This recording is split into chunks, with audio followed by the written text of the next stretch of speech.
CBS 4's Ty Russell starts off our team coverage now. And Ty, the county mayor is calling it worrisome. Definitely, and I talked to one doctor who says he actually isn't surprised by the spike. However, it is still alarming, and we all have to work together to make sure those numbers fall. There's no doubt coronavirus is spreading in Miami-Dade. County Mayor Carlos Jimenez tweeted, "Today's new normal dashboard shows a worrisome spike in positive COVID-19 cases.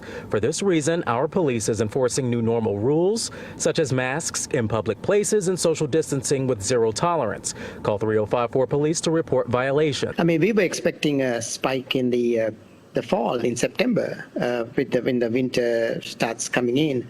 Dr. Dushyantha Jayaweera is an infectious disease physician with the University of Miami. He says this surge may be earlier than expected, but it is not surprising. They have quite a good indication that there are going to be some blips up and down over the next 6 months. Mayor Jimenez tweeted out a link to a report with graphs showing numbers. One is the percent of positive cases tested that day. The latest shows 25% of the cases tested in one day came back positive. The previous day, 17% of cases tested positive.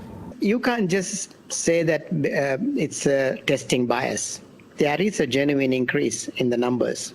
It's not just testing. The graph also shows the average over the last 2 weeks, which is 12%. That is the blue line. The red line is the goal of 10%. Wherever there is overcrowding, wherever there are people who are more population density, and when people don't follow the rules, this happens.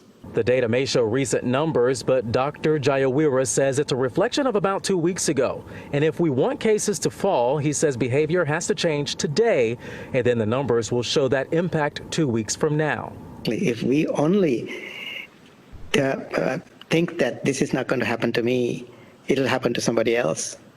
It always happens to us. Miami-Dade Fire Rescue is also getting more calls. It shows more people may be calling for help rather than trying to fight the illness in silence.